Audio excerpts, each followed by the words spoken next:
Hello everyone, welcome to the channel मेरा math. कैसे हैं आप लोग? मैं एक बार फिर से आपके साथ आया डॉट वीडियो में और हम आपके द्वारा दिए हुए ले रहे हैं सवाल। कुछ अच्छे अच्छे क्वेश्चन है। देखिए, डॉट वीडियो आप भेजते रहिए हमें। फेसबुक पेज जो लाइक नहीं किए, जो फॉलो नहीं कर रहे हैं, आप डिस्क्रिप्शन बॉक्स में जाकर फेसबुक पेज का लिंक यूज कीजिए और फॉलो कीजिए। टेलीग्राम का ग्रुप का भी लिंक वहाँ दिया हुआ, आप उसको भी ज्वाइन कर सकते हैं। तो चलिए हम स्टार्ट कर रहे हैं आज के जो डॉट वीडियो है। इसका पहला सवाल देखिए आप स्क्रीन पे। कह रहा है एक फैक्ट्री है जिसमें जो एम्प्लॉय जो वर्कर को सूज दिए जाते हैं, उसका जो बजट है, बजट मतलब होता है टोटल खर्चा। उस सूज को खरीदने के लिए टोटल खर्चा कुछ होता होगा। बोल रहा 60% क्या हुआ, इंक्रीज कर गया। 60% कहने का क्या मतलब होता है? तो आप कहेंगे सर 3/5, मतलब पहले 5 रुपए अगर खर्चा उस पर आ रहा होगा तो अब कितना आ रहा है? 5 + 3 8 रुपया। टोटल बजट की बात कर रहा है। टोटल खर्चा पहले अगर पूरे लेबर के लिए सूज पे इतना रुपया आ रहा था तो अब कितना आ रहा है? इतना आ रहा है। क्वेश्चन बोल रहा है the price of the shoes increase by 20%। Question बोल रहा है कि अगर प्राइस भी 20% से बढ़ गया तो 20% को आप क्या बोलेंगे? 1/5। मतलब प्राइस कितना हो गया? 5 से 6। तो आपसे बोल रहा है कि what percent great then the number of shoes it can purchase this year is what percent greater than the number of shoes it purchased last year। बोल रहा कितना परसेंट शूज ज्यादा खरीदना पड़ा है इस कंपनी को। आप देखिए कि जो प्राइस होता है शूज का होगा और जो क्वांटिटी होगा, ये दोनों को गुना करेंगे तभी आपका बजट मिलेगा। बजट मतलब टोटल खर्चा। जिस रेट से आप खरीदेंगे, जितना पीस खरीदेंगे, उसी के अनुसार आपको पैसा लगेगा। लगेगा कि नहीं? आप बताइए कि आपको इसका रेशियो दिया हुआ है, इसका रेशियो दिया हुआ है, तो हम प्राइस से डिवाइड कर दें बजट को तो क्वांटिटी मिल जाएगा। तो बस यही करेंगे हम यहाँ पे। तो क्वांटिटी कितना हो गया? तो कहेंगे यहाँ 1 और यहाँ कितना हो गया? 4/3। मैंने 2 यहीं उड़ा दिया। तो 3 से कितना हो गया? 4। मतलब जहां पे आप 3 शूज खरीद रहे थे, अब कितना खरीद रहे हैं? 4। एक ज्यादा खरीद रहे हैं। कितने में से? 3 में से। तो 100 में से कितना ज्यादा खरीद रहे हैं? तो आप कहेंगे 33 1/3%। क्लियर है? अब देखिए यहाँ पे आपको इस पे फोकस नहीं करना है कि मैं 60% को 3/5 लिख रहा हूँ, 20% को 1/5 लिख रहा हूँ। ये इसलिए लिख रहा हूं क्योंकि जो बच्चा स्मार्ट है, आपके लिए सिर्फ इतना सारा काम है। आपके लिए सिर्फ इतना ही है। आपको ये भी नहीं करना, ये भी कुछ नहीं करना है। जो बच्चे मीडियम है वो इसमें से 1-2 स्टेप बढ़ा सकते हैं, जैसे ये कॉन्सेप्ट वाला चीज है। और जो बच्चे वीक है उनको ये भी समझना जरूरी है। इसलिए आप इस पे फोकस ना कीजिए कि सर थोड़ा सा लंबा कर दिए हैं। सर लंबा नहीं किए हैं, हम आपके लिए ही किए हैं। चलिए हम अगले क्वेश्चन पे आ रहे हैं। देखिए क्वेश्चन क्या कर रहा है। अच्छा सा क्वेश्चन है, पढ़िए, मजा आएगा। एवरेज का क्वेश्चन है। Correct set A consists of integer 27, 28, 30, 32 and 33. If integer k is included in the average of set A will increase by 30%. What is the value of k? बोल रहा है 27, 28, 30, 32 और 33 एक सेट है जिसमें इतने सारे नंबर्स हैं, इंटेजर्स हैं। बोल रहा है इंटेजर के को जब इसमें जोड़ दिया जा रहा है तो 30% से एवरेज बढ़ जा रहा है। तो आपको बताना है के की वैल्यू कितनी है। अब खुद देखिए इसकी एवरेज है क्या। तो आप जैसे ही नजर डालेंगे तो आप देखेंगे ये दोनों का एवरेज 30, ये दोनों का भी एवरेज 30 और ये भी 30, मतलब एवरेज कितना हो गया? 30। जो उनको जिनको दिक्कत हो रही है मेथड में, आप टोटल को जोड़ के 5 से भगा दीजिए, आपको 30 आ जाएगा। टोटल का सम कितना आ गया? 150। तो आपका बोल रहा है एवरेज जो है 30 पहले है, के इसमें हम ऐड कर दिए, तो के को ऐड करने से क्या हो गया? एवरेज 30% से बढ़ गया। तो एवरेज अभी 30 है, 30% से बढ़ जाएगा तो कितना बढ़ जाएगा? 9 बढ़ जाएगा। मतलब नया एवरेज कितना हो गया होगा? तो आप कहेंगे सर 39। इसका मतलब इसकी वैल्यू 39, इसकी भी वैल्यू 39, इसकी भी सबकी वैल्यू 39 हो गई। तो पांचों का तो एवरेज 30 ही है। पांचों पे 9 बढ़ेगा तो कितना बढ़ जाएगा? 45। मतलब वो जो वैल्यू है कितना होगा? 45 + 39। 39 खुद का वैल्यू और 45 जो इसके कारण सबको 5 बढ़ा है, 9 बढ़ा है। तो कितना हो गया? 84। मतलब वो जो नया नंबर था, जो के था, जो नया इंटीजर था, वो क्या था? 84 था। देखिए हमारा क्वेश्चन नंबर 2 था। क्वेश्चन नंबर 3 ले रहे हैं हम आपके लिए। आप पढ़िए स्क्रीन पे। Ravi is 12 years younger than Surya. Ravi's age is 40% of the sum of his and Surya's. बोल रहा रवि का जो एज है वो 40% है, मतलब 2/5 है। किसके से? तो बोल रहा है कि रवि का अपना एज और सूर्या के एज से 5 ज्यादा, मतलब एक रेशियो दे दिया है रवि और रवि प्लस सूर्या के एज का। आप खुद देखिए अगर रवि 2 है तो यहाँ भी रवि 2 होगा, इसका मतलब ये 5 क्यों हो रहा है, इसका मतलब सूर्य कितना होगा, 3 होगा।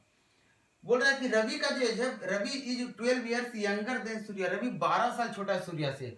आप यहाँ पे देख रहे होंगे तो एक ही साल छोटा है, मतलब इस एक की वैल्यू कितनी दे रखी है, 12 साल। इसका मतलब 12 गुना 3 12 3 36 और 12 गुना 2 12 गुना 24। एक्चुअल एज रवि का क्या है, 24। एक्चुअल एज सूर्य कितना है, 36। तो आपसे पूछ रहा हूँ what will be the Surya's age 9 years hence. Surya का एज 9 साल बाद कितना हो जाएगा, आप जोड़ लीजिए कितना हो जाएगा, 45 साल। बड़े नेक्स्ट क्वेश्चन पे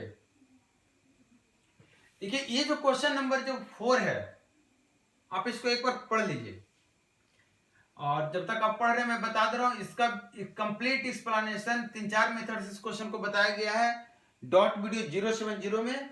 यहां पे मैं एक ही मेथड इंक्लूड करूंगा जो एकदम इजी है आपके लिए। देखिए क्वेश्चन आपने पढ़ लिया। क्वेश्चन क्या करा, क्वेश्चन करा है कि कुछ मैच होता है इंडिया और पाकिस्तान के बीच, जिसमें से पाकिस्तान का जीतने का जो सक्सेस रेट है वो 60% है पाकिस्तान का। 60% सक्सेस रेट कहने का मतलब कि 100 मैच हुआ होगा तो 60 पाकिस्तान जीता होगा और 40 इंडिया जीता होगा, या फिर आप कह सकते हैं 100 पाकिस्तान जीता होगा और 40 पाकिस्तान हार गया होगा। ठीक, तो हम उतना पे फोकस नहीं करेंगे, हम बात करेंगे कि अगर 60% सक्सेस रेट है, इसका मतलब 100 में से 60 मैच पाकिस्तान जीता है। इसके बाद बोल रहा है कि 30 मैच इन दोनों और खेलता है, और उसके कारण क्या होता है कि their success rate comes down to 30%। इसके बाद पाकिस्तान का जो सक्सेस रेट है वो 30% हो जाता है। तो आपको क्या बताना है, आपको बताना है कि टोटल कितना मैच खेला गया है दोनों कंट्री के बीच में। समझ गए सवाल आप? अब देखिए क्या है, इसको थोड़ा सा एलिगेशन से बना देते हैं क्योंकि एलिगेशन एकदम इजी पड़ रहा है। देखिए 60 पाकिस्तान जब पहले कुछ मैच खेला था, मान लेते हैं पहले एक्स मैच खेला होगा, तो 60% उसका सक्सेस रेट। बाद में उसने 30 मैच और खेला, पाकिस्तान इंडिया के साथ जब 30 मैच और खेला तो सक्सेस रेट वहां कितना रहा उसका, 0, क्योंकि बोल रहा है क्वेश्चन में कि 30 मैच जो खेला है वो क्या, कौन जीता है आपका, इंडिया जीत गया है। मतलब अगर 30 मैच वो हार गया है, इसका मतलब उस समय उसका सक्सेस रेट कितना रहा होगा उस 30 मैच के लिए, 0%। समझिएगा फिर से, पहली बार जब उसने मैच खेला था, कुछ मैच खेला था, तो उसका 60% उसका जीतने का रेट था। बाद में 30 मैच और खेला तो उसने एक भी मैच नहीं जीता, मतलब 0% रेट है। और इसके बाद देखा गया कि कुल मिलाकर उसके पास 30% सक्सेस रेट बचा। मतलब आप भी जब देखा गया, आज जब देखा गया तो उसका सक्सेस रेट कितना रहा, 30%। तो आप एलिगेशन लगा के बताइए कि यहाँ कितना हो जाएगा 30 और यहाँ कितना हो जाएगा 30। मतलब क्या हो गया, जितना मैच दोनों का रेशियो 1 बना गया, मतलब जितना मैच यहां उसने खेला था उतना ही मैच यहां उसने खेला है। मतलब 30 मैच अगर बाद में खेली गई थी तो 30 मैच पहले खेली गई, इसका मतलब टोटल कितना मैच खेला गया है, 60। सेम टाइप का क्वेश्चन एक है, मुझे डेटा एग्जैक्ट याद नहीं है, लेकिन आपका सेम क्वेश्चन एक है जिसमें आपको जो डॉट वीडियो 070 में है, और इसमें उसमें और भी तरीके से बताया हूं दूसरे मेथड से भी एलिगेशन के अलावा। चलिए नेक्स्ट क्वेश्चन पे आ रहा है, क्वेश्चन नंबर 5 जो है आप देखिए स्क्रीन पे। ये क्वेश्चन अच्छा सा है, आप जब देखेंगे तो आपको लगेगा शायद इजी है, जब आप बनाना शुरू करेंगे तो लगेगा टफ है, और जब बन जाएगा तो पता चलेगा तो बहुत ही इजी था। देखिए क्वेश्चन नंबर 5 क्या कर रहा है, कह रहा है एक ट्रायंगल है ABC, the bisector of angle BAC intersect BC at D and the circumference of triangle ABC at E. मतलब एक सर्कमफ्रेंस तो आपको सबसे पहले लेना होगा, मतलब एक सर्कल की बात हो रही है। बोल रहा है कि ए बी और एडी का रेशियो, ए बी जो है, चलिए ए बी हमने ये ले लिया, ए बी सी, ए हमने ये बोल दिया, बी ये बोल दिया, और चलिए ये सी ले लिया मैं। क्वेश्चन बोल रहा है कि बी ए सी का जो एंगल बाइसेक्टर है, ये हमारा बी सी हो गया ट्रायंगल, बी ए सी का जो एंगल बाइसेक्टर है इसको डी पे, सर्कल के बीसी को डी पे और सर्कल को ई पे काट रहा है। इस तरह से काट रहा है कि ए बी और एडी का रेशियो 3 और 5 है। ए बी जो 3 है और एडी जो है ये कितना है, 5 है। हमें बताना है ए और एसी का रेशियो।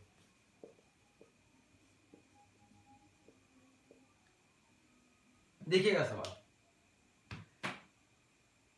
सबसे पहले इसमें इस तरह के सवाल में हम क्या करते हैं वो देखिए, समझिए।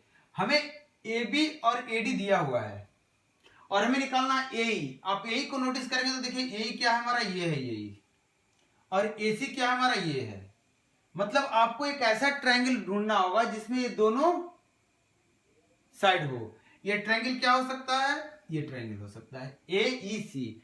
इसका मतलब आपको जो एक रिलेशन निकालना होगा, क्योंकि और कोई इंफॉर्मेशन नहीं है, तो आपको ये समझना होगा कि ए ई सी और ए बी डी, क्योंकि ए बी दिया हुआ है, ए डी दिया हुआ है, तो इन दोनों से मिला ट्रायंगल कौन हुआ, ए बी डी, और ये दोनों एक ट्रायंगल ये हुआ है। इन दोनों को आपको सिमिलर प्रूफ करना है, बस इतना ही सा काम है इसमें। अब आप देखिए सिमिलर कैसे प्रूफ करेंगे। सिमिलर प्रूफ करने के लिए सबसे पहले मैं एक काम करूं, मैं इसको ज्वाइन कर दे रहा हूं। अब बताइए मुझे कि ये जो है, ये जो EC है, अच्छा ये एंगल बाइसेक्टर, तो सबसे पहले एक यहां पे कर लेते हैं, हम इसको थीटा ले रहे हैं और इसको भी थीटा ले रहे हैं। दोनों एंगल, ये एंगल बाइसेक्टर है AD या फिर AE, तो दोनों एंगल क्या होगा, बराबर होगा, क्योंकि एंगल को आधा आधा बांटा होगा। आप मुझे बताइए कि ये जो EC आर्क है, ये अगर यहाँ थीटा बना रहा है तो यहाँ पे कितना बनाएगा, थीटा ही बनाएगा, क्योंकि कोई भी कोड अगर सर्कल पे जितना एंगल बना रहा है वो हर जगह उतना ही एंगल बनाएगा, तो ये थीटा, तो ये भी थीटा। अब मुझे देखिए कि ये जो BC कोड है, BE जो कोड है, इस सर्कल पे थीटा बना रहा है, तो इधर भी सर्कल पे कितना बनाएगा, थीटा। देखिएगा यहां तक क्लियर है। अब आप मुझे बताइए कि ये एंगल कितना होगा। तो ये एंगल आप देखिए कि इस कोड का ये एंगल है और इस कोड का ये एंगल है, मतलब ये एंगल अगर अल्फा होगा तो ये भी एंगल अल्फा होगा, क्योंकि AC जो है कोड इसी द्वारा बना हुआ एंगल है। देखिए आप ये और ये, मतलब ये अल्फा तो ये भी अल्फा। अब आप मुझे बताइए एक चीज, बड़ा अच्छा से देखिएगा, क्वेश्चन इतना ही था। ये जो ट्रायंगल है AEC में एक एंगल अल्फा, ABD में एक एंगल अल्फा, AEC में एक एंगल थीटा, मैं सिंबल दे रहा हूं, काट नहीं रहा हूं। तो आप देखिए ABD में भी एक एंगल थीटा, इसका मतलब इस दोनों ट्रायंगल का दो एंगल बराबर है, तो तीसरा जो एंगल है, ये एंगल जो है, ये ऑटोमेटिकली क्या होगा, बराबर होगा। इसका मतलब दोनों ट्रायंगल सिमिलर है। अब आपको क्या निकालना था, AE, तो AE के सामने की साइड कौन सी है, वो साइड आप ले लीजिए। AE किसके सामने आएगा, इस एंगल के सामने, इसका मतलब इस एंगल के सामने का साइड क्या आएगा, 3, ये भी आएगा जो कि 3 दिया हुआ है। दूसरी चाहिए आपको AC देखिए AC क्या है, ये है, इसके सामने कौन सा एंगल है, अल्फा, तो इसमें अल्फा के सामने कौन सा है, AD, इसका AD का वैल्यू कितना है, 5 है, मतलब AE और AC का रेशियो क्या होगा, 3:5। अब इसको देखिएगा फिर से, क्वेश्चन में सिर्फ समझना था आपको कि अगर इंफॉर्मेशन ज्यादा नहीं है और ट्रायंगल बन रहे, इसका मतलब कहीं ना कहीं सिमिलरिटी का रूल लगेगा, या कॉन्ग्रुएंसी का। कॉन्ग्रुएंसी का इसलिए नहीं बोलते क्योंकि अगर सिमिलर है तो अगर कॉन्ग्रुएंट है तो सिमिलर पक्का होगा। तो हम सिमिलर पे बात करते, सिमिलर मिल गया तो काम हो जाता है मेरा। आप सोच रहे हैं सर ये बराबर थोड़ा, आपने बराबर क्यों लिया, मैं बराबर नहीं लिया हूं। आपको अगर यहाँ पे थोड़ा सा कंफ्यूजन हो रहा होगा किन्हीं को, अगर तो ये 3 है तो AE 3x होगा, ये x होगा, तो ये x कट जाएगा, हमें रेशियो ही निकालना था AE और AC का। यहाँ पे हम वीडियो को क्लोज कर रहे हैं, नेक्स्ट वीडियो हम फिर से लेकर आ रहे हैं जिसमें हम कुछ और क्वेश्चन लेकर आ रहे हैं डाउट के। तब तक आप वीडियो को देखिए, लोगों तक शेयर कीजिए। Thank you.